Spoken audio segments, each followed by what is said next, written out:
dans notre site congoalobby.net. Là, je salue JBS Mannequin du Média, parti du Canada. Nous sommes ici en France, à la gare d'Austerlitz. Nous sommes aujourd'hui avec le Tchè africain français, qui est notre invité de cet après-midi. Bonjour, le Tchè africain français. Bonjour. Je voulais juste te poser une question parce que vous êtes né d'une mère gauloise et d'un père congolais de Brazzaville. Donc vous êtes 50-50. Mais là, je viens avec notre drapeau de la République démocratique du Congo. Qu'est-ce que vous pouvez dire et adresser ces messages en tant que membre du soutien du mouvement En Marche, du soutien de législatif d'Emmanuel Macron, par rapport aux 9 membres du gouvernement congolais qui ont été sanctionnés par l'Union européenne? Et lorsque je dis l'Union européenne, cela veut dire même la signature d'Emmanuel Macron, qui est ton président, notre président, parce que nous sommes tous en France, la personne à qui vous soutenez par rapport aux élections législatives de la France. Bon, déjà, nous sommes ici devant la gare d'Austerlitz.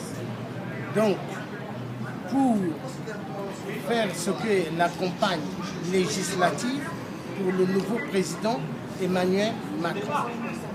Bon, secondo, les 9 membres du gouvernement qui ont été sanctionnés par l'Union européenne, c'est une bonne nouvelle. Une bonne nouvelle pour toute la résistance africaine qui se battent pour libérer l'Afrique contre le système des multinationales qui sont des grands pilleurs, des grands voleurs des minéraux en Afrique et qui donnent la possibilité à des dictateurs de massacrer le peuple africain et de violenter sexuellement la femme qui est le moteur de la vie. Et cette femme, on la violente sexuellement. En RDC, l'année passée, ils ont violenté 39 femmes. Et après, violenté sexuellement. Et après, ils ont creusé un gros trou. Ils ont mis toutes les 39 dans le trou vivantes. Et pendant ce temps, soi-disant, il y a des casques bleus en RDC. Et ils sont nombreux là-bas. Mais ils ont laissé faire cette musique des génocides atroces contre l'humanité. Donc le message est clair. Vive l'Union européenne qui ont pris des décisions fermes et catégoriques contre ces 9 membres du parti, du cousin d'Hitler, qui est Kabila, le grand assassin rwandais Tutsi en RDC, qui est un imposteur dont la terre congolaise n'est pas sa terre, et il massacre énormément le peuple de la République du Congo pour le bien des multinationales. Et moi je dis c'est grave, ces multinationales, demain quand la RDC sera libérée, et toute l'Afrique, tous multinationales seront arrêtés.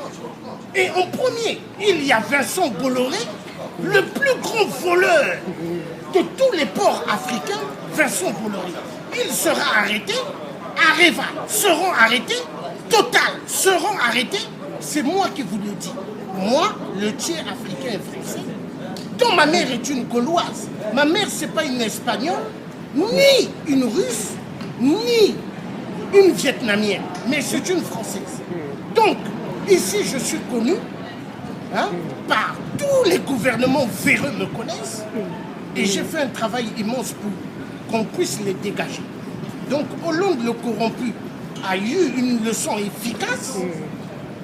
Il est parti.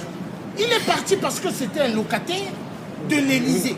Il mangeait bien son caviar, il buvait bien le champagne, mais pendant ce temps en Afrique, il y avait des génocides atroces. C'est fini cette musique des génocides. Nous voulons que l'Afrique, le continent d'Afrique, ait ce qu'on appelle leur vraie indépendance. Et non l'indépendance soi-disant que l'Afrique a eu leur indépendance, c'est une fausse indépendance. Et l'indépendance doit s'arracher. S'arracher par une conviction ferme par chaque citoyen africain. Peuple africain, ils doivent se lever. Le peuple africain aujourd'hui ne doit pas penser que l'Europe ou les États-Unis, ils sont chez eux. Non! Tout peuple doit rentrer chez eux. Parce que tout le monde vient de quelque part. Donc, tout le monde doivent se lever pour le bien de l'Afrique.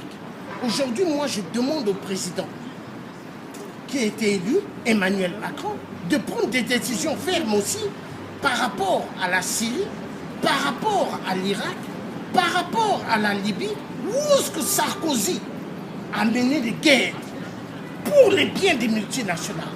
Et tout cela, ils seront arrêtés un jour pour être conduits à la CPI. Parce que la CPI n'est pas une prison seulement pour les chefs d'État africains, soi-disant dictateurs, mais doit être pour tous les dictateurs, même européens. Voilà, le message est clair et net. Donc, merci beaucoup pour la condamnation des 9 membres politiques de Kabila. Ils n'ont plus le droit de mettre leurs pieds ici et ni leurs pattes ici en France. Donc, vive la communauté européenne. Ok, merci beaucoup.